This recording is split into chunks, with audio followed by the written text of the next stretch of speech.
Vande Mataram students, हम learn कर रहे हैं चैप्टर नंबर 3, ये जो कि जिसका नाम है नेशनलिज्म इन इंडिया, भारत में राष्ट्रवाद, जिसमें हमने लास्ट वीडियो में उसके रीजंस देखे थे, 6 रीजंस। आज हम देखेंगे establishment of Indian national Congress यानी कि हिंद राष्ट्रीय महासभा की स्थापना। The above stated factors and the other regional organization has contributed towards the establishment of the Indian National Congress. यानी कि ऊपर जो दिए गए फैक्टर्स है, जो 6 रीजंस हमने देखे थे राष्ट्रवाद के, उन्होंने ये जो इंडियन नेशनल कांग्रेस का एस्टैब्लिशमेंट हुआ उसमें बहुत बड़ा कंट्रीब्यूशन दिया है। उसकी वजह से लोगों में अवेयरनेस आई और सबसे पहले इंडियन नेशनल कांग्रेस यानी कि हिंद राष्ट्रीय महासभा की स्थापना हुई। उसके बाद थिंग्स टू नो में है बंगाल ब्रिटिश इंडियन सोसाइटी जो कि कोलकाता में आई है, बॉम्बे एसोसिएशन जो कि मुंबई में, एंसेंट टाइम में यानी कि अंग्रेज़ों के समय में कोलकाता को कलकत्ता बुलाया जाता था, मुंबई को बॉम्बे बुलाया जाता था, और मद्रास नेशनल सभा चेन्नई को मद्रास बुलाया जाता था। इंडियन एसोसिएशन जो कि कलकत्ता में थी और सार्वजनिक सभा भी पुणे में थी। नीचे हम देखते हैं कि इसकी पूरी हिस्ट्री क्या है। By the time of Sir A.O. Hume retired as a British officer, he has realized that British Empire was not as secure as it appeared to be। अभी यहाँ पे A.O. Hume की आपको बाजू में फोटो दी गई है। अभी जिस तरीके से भारत में राष्ट्रवाद फैल रहा था उस हिसाब से ये जो A.O. Hume जो कि रिटायर्ड ब्रिटिश ऑफिसर थे, उनको लगा कि ब्रिटिश एम्पायर अब यहाँ पे टिकने वाला नहीं है और जो दिख रहा है उतना इंडिया में सलामत नहीं है, हमें कुछ करना होगा ब्रिटिश को बचाने के लिए। He believed that if the dissatisfaction among the people of India was not taken care, there were chances of reoccurrence of revolt similar to the one in 1857 CE। अभी ये जो राष्ट्रवाद है वो क्यों आया था? लोगों को अंग्रेज के शासन से सेटिस्फेक्शन नहीं था, अंग्रेजी शासन अच्छा नहीं था, इसलिए तो ये जो A.O. ह्यूम है उनको ऐसा विचार आया कि वो ऐसा मानते थे कि अगर प्रजा के बीच में ऐसे असंतोष फैला, ऐसे ही डिससेटिस्फेक्शन हुआ, तो जैसे 1857 का स्वातंत्र्य संग्राम हुआ था वैसा फिर से स्वातंत्र्य संग्राम होगा। In order to keep the general dissatisfaction at bay, the thought of establishing a political organisation. अभी ये जो निवृत्त अधिकारी के जो विचार थे उसके हिसाब से क्या किया कि उन्होंने ऐसा सोचा कि हमें एक पॉलिटिकल ऑर्गेनाइजेशन करना चाहिए जिससे भारतीय जनता को ऐसा लगे कि हम उनके बारे में भी सोच रहे हैं। नेक्स्ट पेज पे देखते हैं viceroy lord Dufferin agreed to his idea and support him with the effort of Allan Octavian Hume. Indian national Congress was established in December 1885। अभी वायसरॉय डफरिन भी ब्रिटिशर थे और एलन ऑक्टेवियन ह्यूम भी britisher थे, तो इन दोनों की मदद से A.O. ह्यूम ने वायसरॉय डफरिन को समझाया कि हमें ऐसा करना है, तो वो एग्री हो गए और उसके बाद एलन ऑक्टेवियन ह्यूम की मदद से दिसंबर 1885 में इंडियन नेशनल कांग्रेस की स्थापना हुई। The first session of the Indian national Congress was held on 28 December 1885 at Gokuldas Tejpal Sanskrit school of Mumbai with Womesh Chandra Banerjee at the president. अभी ये जो पहली जो महासभा थी वो कहाँ पे बिठाई गई? तो मुंबई की एक स्कूल है जिसका नाम है गोकुलदास तेजपाल संस्कृत स्कूल, और कौन सी डेट को? 28 दिसंबर 1885 को, और उसके प्रेसिडेंट कौन बने? हमारे इंडियन व्योमेश चंद्र बैनर्जी, जिसकी यहाँ पे हमें फोटो दी गई है। 72 representative from different region of India were present in this conference. अभी दूसरे 72 प्रतिनिधि भी आए हुए थे गुजरात इंडिया के अलग अलग रीजन से। The main leaders present in the conference were Dadabhai Naoroji, Gopal Krishna Gokhale, Pherozeshah Mehta, Badruddin Tyabji, K T. Telang, Dinshaw Wacha etcetera. Many problem related to the nation were discuss then. अभी बहुत नामचीन लोग यहाँ पे आए हुए थे जैसे कि दादा भाई नवरोजी, गोपाल कृष्ण गोखले, फिरोज शाह मेहता, बदरुद्दीन तैयबजी, के.टी. तेलंग, दिनशाह बच्चा एटसेट्रा। और उस बैठक में क्या हुआ था महासभा में कि जो इंडिया में प्रॉब्लम चल रही है ना उसके बारे में डिस्कशन हो रही थी। और ऐसा क्यों हुआ?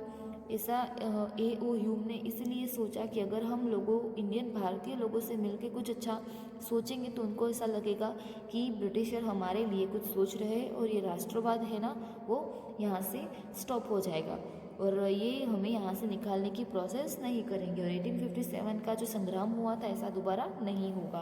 तो इसलिए यहाँ पे सारे इंडियंस लोग थे और इंडियंस प्रेसिडेंट बनाए गए। नीचे एक फोटो दी गई है, Indian national Congress first session Mumbai 1885। ये इंडियन नेशनल कांग्रेस की फ़ोटो है जिसका फर्स्ट सेशन हुआ था मुंबई में 1885 में, 28 दिसंबर 1885 में। अभी नीचे सेशन जो दूसरा और तीसरा हुआ था वो तो सेकंड सेशन हुआ था कोलकाता में, जिसके प्रेसिडेंट थे दादा भाई नौरोजी और वो कौन सा ईयर था 1886 और वहाँ पे कितने लोग हाजिर हुए थे 432 और थर्ड सेशन जो हुआ था वो हुआ था चेन्नई में और उसका नाम था बदरुद्दीन तैयब जी, वो प्रेसिडेंट थे 1887 के ईयर्स में और उसमें मेंबर्स कितने थे 607। अभी नेक्स्ट पेज पे देखते हैं the Indian national Congress 1885 to 1905 1905 in the initial stage, यानी कि महासभा की जो फर्स्ट स्टेज है उसकी कामगिरी। तो the initial activities of the Indian national Congress is moderate and abetted by the constitution.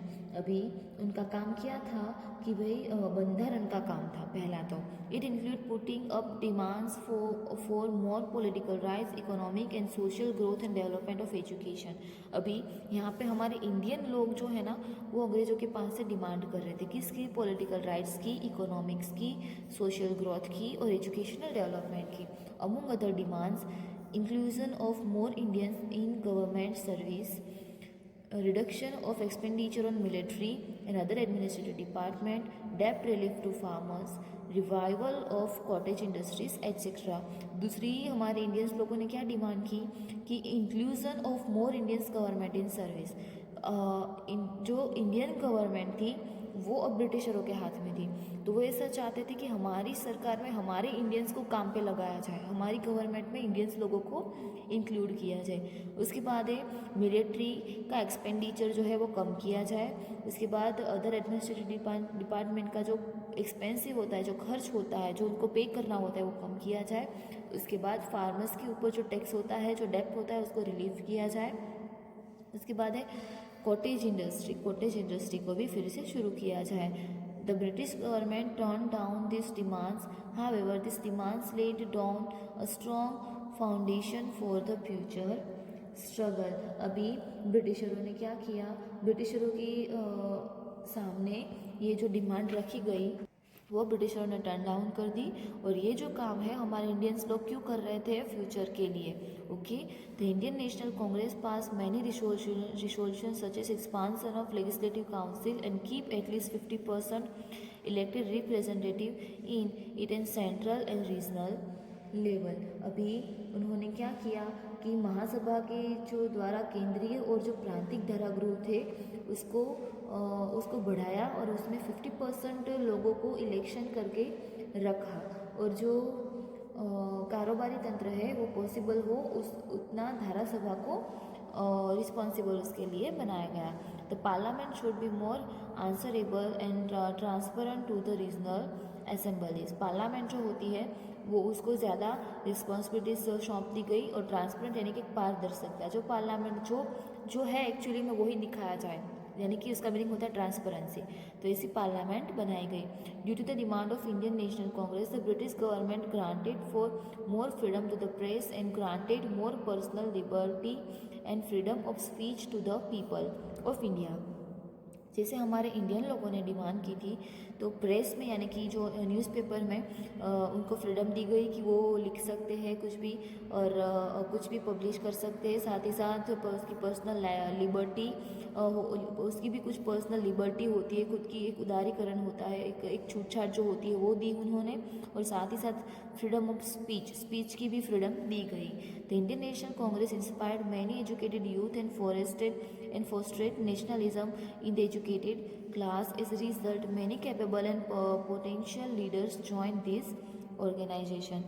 और एजुकेशन लेवल में क्या किया उन्होंने कि बहुत सारे लोगों को ट्रेनिंग देना शुरू कर दिया, एजुकेशन यूथ को उन्होंने इंस्पायर किया और नेशनलिज्म को फर्स्ट्रेटेड किया और एक एजुकेटेड क्लास बनाया गया।